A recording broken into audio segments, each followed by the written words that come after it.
If you imagine China as a bus, the current situation of this bus is as follows. 加油！加油！师傅，加油！加油啊！别让这三个小混蛋上来抢我的座儿啊！ The people sitting on the bus represent the beneficiaries of China's 40 years of economic reform, the Chinese boomers. 师傅，师傅慢一点，我今天考试，我要是赶不上车就完了。 These are the young people of China who are currently facing high unemployment rates. 哎，师傅，停下！我今天第一天上班，要是上不了车就完了，师傅。 This is China's working class. They are also struggling. 师傅，加油啊！师傅，加油啊！别讲，我就是这辆车的师傅，我要上不了车，你们全完了啊！加油！加油！加油啊！你再不加油，我们老公就搁这了。加油！加油！This is a metaphor about modern China, where you don't know where the driver is and you also don't know where this bus will take you. In 2023, as China's economy begins to lose its former luster, the following three economic trends are emerging in the country. Number one, the faith in real estate is collapsing. For the past 2 to 3 decades, Chinese people have held a steadfast belief in real estate. They believed that property prices would only rise and never fall. For the Chinese population, real estate has been viewed as both an investment vehicle and a central driver of wealth accumulation, primarily through urbanization. But after the COVID, China's real estate market is experiencing a significant transformation, and in 2023, the faith in real estate has collapsed. Let's talk about my experience of when buying a house around Shanghai. I purchased a house back in 2007. Originally, I had plans to buy a house in Kunshan or Taikang, both of these places near Shanghai. However, places like Kunshan and Taikang required 1 year of full Social Security contributions before being eligible to buy a house. So, seeking advice from a real estate agent, they suggested I buy a house in the Hangzhou Beinu area of Ningbo. I went along with the agent's recommendation and made the purchase on the spot. The total price for the property at the time was around 800,000 RMB. I took a loan of 500,000 RMB, with a down payment of 300,000 RMB. Fast forward to the present day, I've been paying off the mortgage for over 6 years now. The property value has dropped to around 500,000 RMB, leaving me with a loss of 300,000 RMB on the house alone. Adding the 300,000 RMB loan and my renovation expenses, the situation becomes even more challenging. It's unclear when this situation will see an end. To make matters worse, I've been trying to sell the house for 3 years now, but it still remains unsold. Have any of you had similar experiences like mine? In fact, thousands upon thousands of people are going through the same thing. What's even worse is that Chinese real estate companies are experiencing financial collapses one after another. In August, one of China's largest real estate developers, Country Garden, suddenly faced a financial crisis, casting a shadow of the Evergrande-level crisis once again over the Chinese property market. Despite being the top-selling real estate developer in China in the first half of the year, Country Garden unexpectedly encountered issues with 2 US dollar bonds.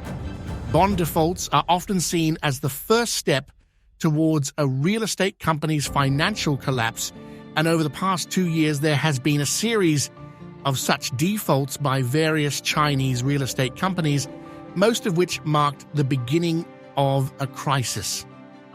The crisis faced by Country Garden inevitably brings to mind the situation of Evergrande last year, as both companies are among China's largest real estate developers.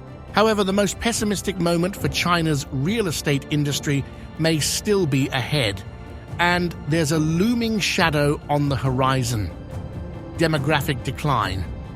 In the 1990s, China saw over 20 million births each year, and these individuals are now in their early 30s, a key demographic for home buying. However, in the past couple of years, annual births have dwindled to around 10 million, and even fewer after the pandemic.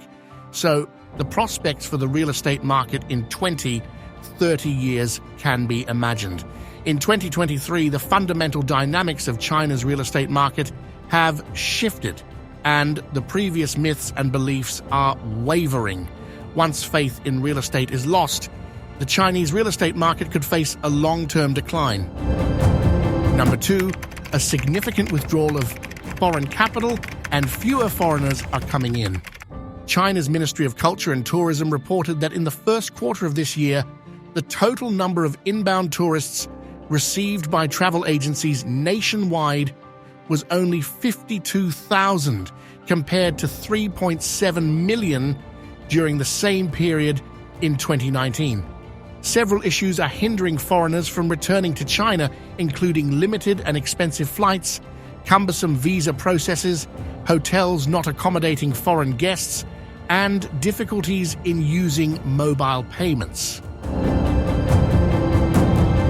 However, a more serious concern is that many foreign businesses and foreign investments are also withdrawing from China. A survey report by the European Union Chamber of Commerce in China indicated that due to China's sluggish post-pandemic economic recovery, as well as the impact of measures such as the expansion of the anti-espionage law, foreign companies are losing confidence in the world's second-largest economy and are consequently withdrawing their investments and regional headquarters from China. The report noted that despite the Chinese government's efforts to encourage and attract foreign investment, pessimism among foreign companies operating in China has been spreading. In 1996, the American retail giant Walmart entered the Chinese market. However, due to consecutive years of losses, it began downsizing its operations since 2013. Furthermore, it was hit by the COVID-19 pandemic and closed its first physical store in China last year, reportedly with intentions to shift its global supply chain operations to India. Apart from Walmart, other retail businesses have also faced challenges in their development in China.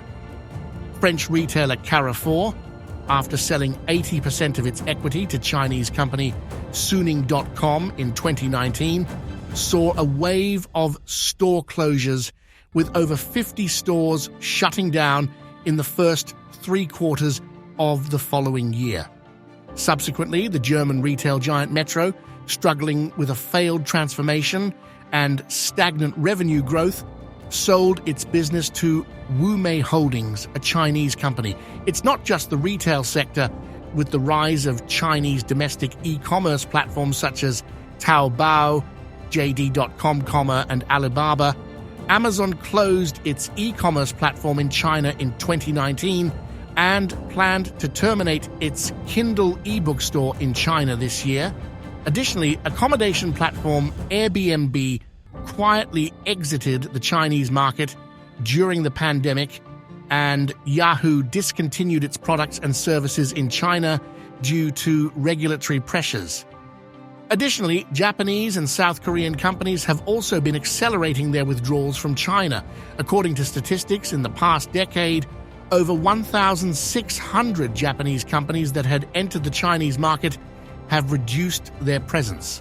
These include Japanese clothing brands, major manufacturers, and small to medium-sized enterprises. About 15% of Japanese companies have indicated that their investment plans in China have been affected. The rise of domestic Chinese car manufacturers has not only impacted Tesla, but has also challenged the market share of the big 3 Japanese automakers. Honda, for example, experienced a 12% decrease in new car sales in China, and its luxury car brand Acura decided to exit the Chinese market. Nissan also saw its sales in China decline by over 22% last year, and Toyota experienced a slight dip of 0.2%. These trends reflect the evolving dynamics and challenges in the Chinese market, with increasing competition from domestic companies and changing consumer preferences.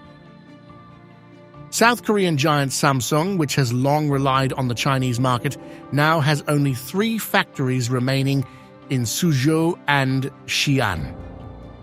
By the end of 2021, Samsung's workforce in China had decreased by about 70% from its peak in 2013, with 17,000 employees compared to 63,000 at that time.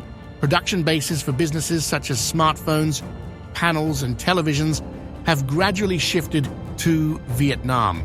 According to the European Union Chamber of Commerce, there are several factors that have made foreign companies uneasy about doing business in China. These include security controls, government protection of Chinese competitors, and delayed reforms that were previously promised. China's slowing economic growth and rising operating costs have also made it challenging for foreign companies to operate effectively in the country. Number 3, local government finances are running dry. Even central government is running out of funds. Government officials are facing salary reductions, and cases of teachers and doctors not receiving their wages have been increasing this year. Let's hear from some local teachers. I am owed 5,600 yuan here, and I still have over 14,000 yuan pending. In March, April, May, and June, for these 4 months, I am owed over 3,000 yuan each month. In total, I am owed over 7,000 yuan. If you add up the salaries of just a few of us teachers, it's a total of 100,000 yuan that has been withheld.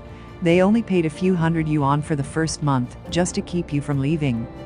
Private companies can declare bankruptcy to dissolve their workforce, but the public sector cannot. This is why we are seeing situations where the salaries of teachers and doctors are being withheld. Some regions have started reducing the frequency of public transportation services and cutting the salaries of government employees, leading to intense protests. China's local debt crisis has been accumulating over the years. Estimates of the debt of local governments in China vary between international financial institutions and the Chinese government. Due to limited official data, it's challenging to know the exact figures. Researchers at JP Morgan calculated last month that China's total debt had reached 282% of annual economic output within China. In comparison, the average ratio for developed economies worldwide is 256%, and for the United States, it's 257%. Last winter, 21 Chinese banks agreed to allow a local government financing vehicle in the southwestern region to extend its loans for 20 years, with interest-only payments for the first 10 years. However, such arrangements have resulted in significant losses for banks, and nearly every province in China is facing similar issues with local financial institutions. In fact, China's era of easy growth has passed and is unlikely to return. Lastly, we have a significant question. In 2023, it is evident that while China is struggling to maintain the rapid economic growth of the past, various domestic issues are becoming more exposed. However, China's influence persists, and it may even be more assertive than before. In 2023, those concerned about China must ask a question. Will a country on the edge of decline be more inclined to take risks? Please subscribe to this channel, as we will keep you updated.